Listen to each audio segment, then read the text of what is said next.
friends, guess what? I'm going to read to you The Tale of Squirrel Nutkin by Beatrix Potter.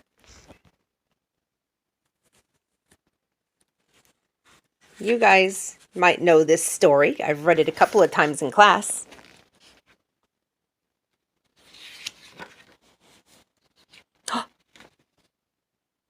Look at those squirrels in the tree. And our title page says, A Story for Nora.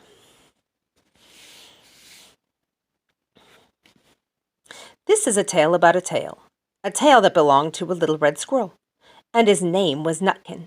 He had a brother called Twinkleberry and a great many cousins. They lived in a wood at the edge of a lake.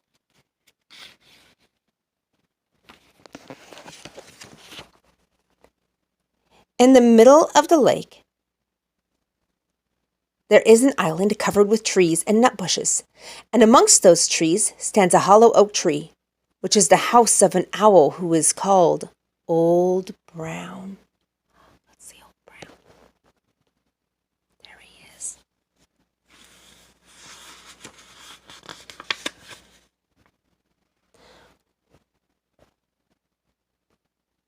One autumn, when the nuts were ripe and the leaves on the hazel bushes were golden and green, Nutkin and Twinkleberry and all the other little squirrels came out of the wood and down to the edge of the lake.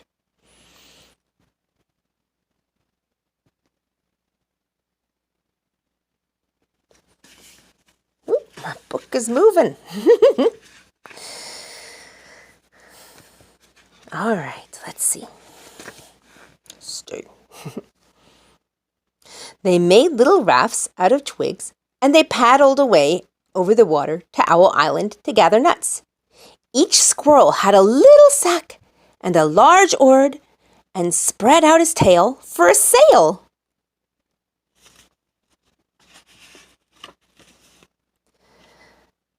They also took with them an offering of 3 fat mice as a present for Old Brown, and put them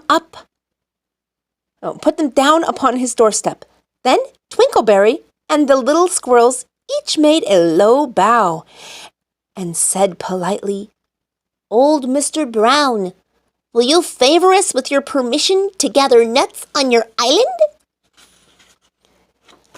But Nutkin was excessively impertinent in his manners. He bobbed up and down like a little red cherry, singing, riddle me ree, rote tote tote, a wee man in a red coat, a staff in his hand and a stone in his throat. If you tell me this riddle, I'll give you a groat. Now this riddle is as old as the hills. Mr. Brown paid no attention whatsoever to Nutkin. He shut his eyes obstinately and went to sleep. Let's get a good picture of Nutkin being silly. Oh my.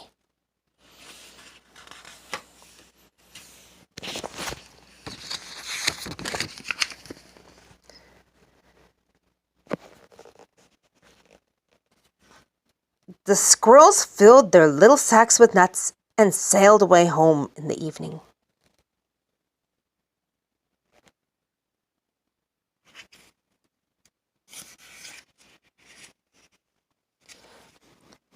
But the next morning, they all came back again to Owl Island, and Twinkleberry and the others brought a fine fat mole and laid it on the stone in front of Old Brown's doorway and said, "Mr. Brown, will you favor us with your gracious permission to gather some nuts?"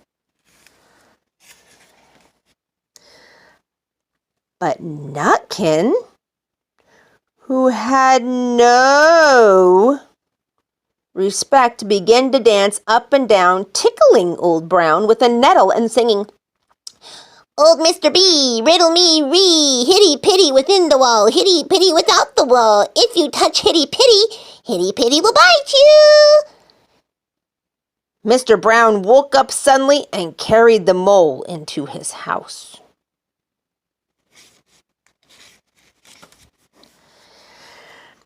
He shut the door in Nutkin's face. Presently, a little thread of blue smoke from the wood fire came up from the top of the tree, and Nutkin peeped through the keyhole and sang, A house full, a hole full, and you can't gather a bowl full.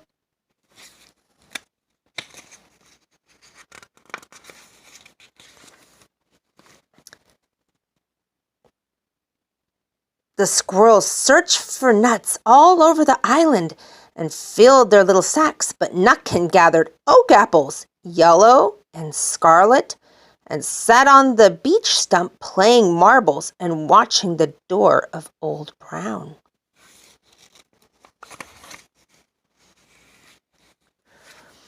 On the third day, the squirrels got up very early and went fishing. They caught 7 fat minnows as a present for Old Brown. They pulled over the lake and laundered under the crooked chestnut tree on Owl Island.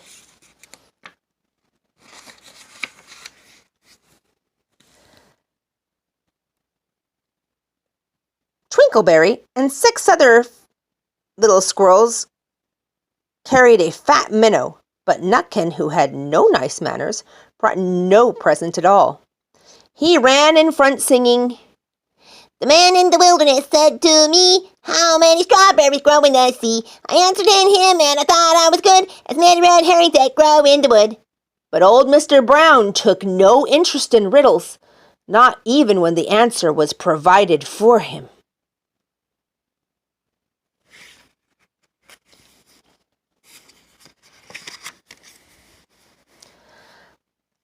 On the 4th day, the squirrels brought a present of 6 fat beetles, which were as good as plums in plum pudding for Old Brown. Each was wrapped up carefully in a dock leaf and fastened with a pine needle pin. But Nutkin sang as rudely as ever, Old Mr. B, riddle me ree. Flower of England, fruit of Spain, met together in a shower of rain. Put in a bag and tied around with this string. If you tell me this riddle, I'll give you a ring. Which was ridiculous of Nutkin because he had not got any ring to give Old Brown.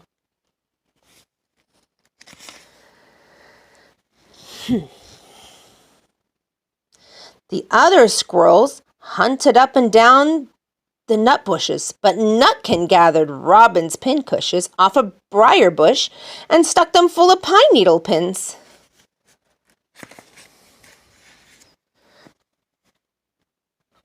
On the 5th day, the squirrels thought of a present of wild honey. It was so sweet and sticky that they licked their fingers as they put it upon the stone. They had stolen it from a bumblebee's nest in the tippity top of the hill.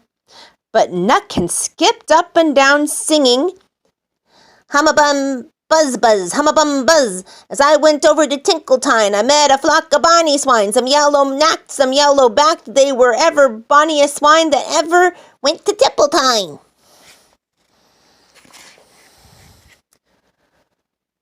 Old Brown turned up his eyes in disgust at the impertinence of Nutkin. But he ate up the honey.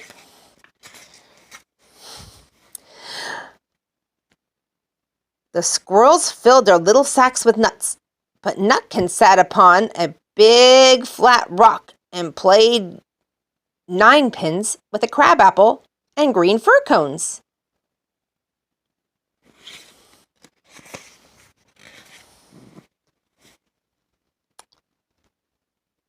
On the 6th day, which was Saturday, the squirrels came again for the last time.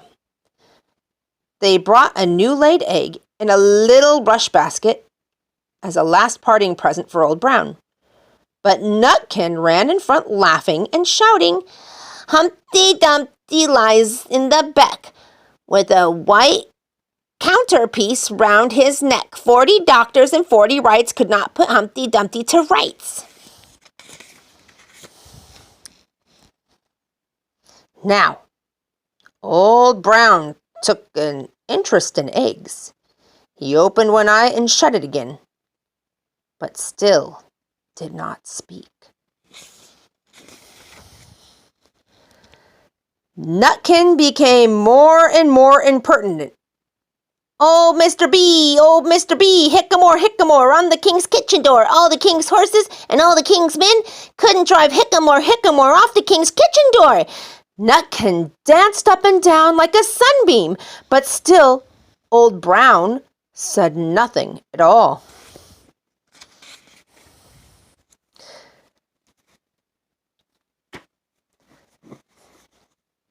Nutkin began again.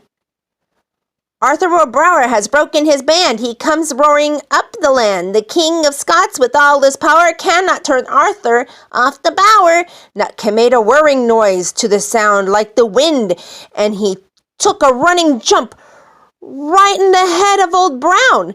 And all at once there was a flutterment and a scufflement and a loud squeak. The other squirrels scuttered away in the bushes.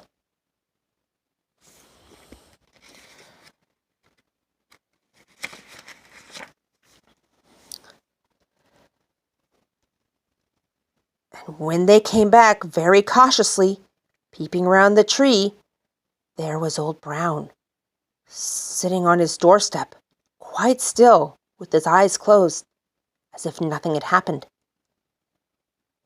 But Nutkin was in his waistcoat pocket.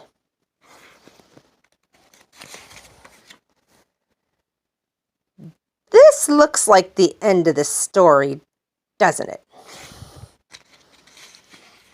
But it isn't. Old Brown carried Nutkin into his house and held him up by the tail, intending to skin him. But Nutkin pulled so very hard at his tail broke in two, and he dashed up the staircase and escaped out the attic window. And to this day, if you meet Nutkin up a tree and ask him a riddle, he'll throw sticks at you and stamp his feet and scold you and shout. The end. Hope y'all enjoyed.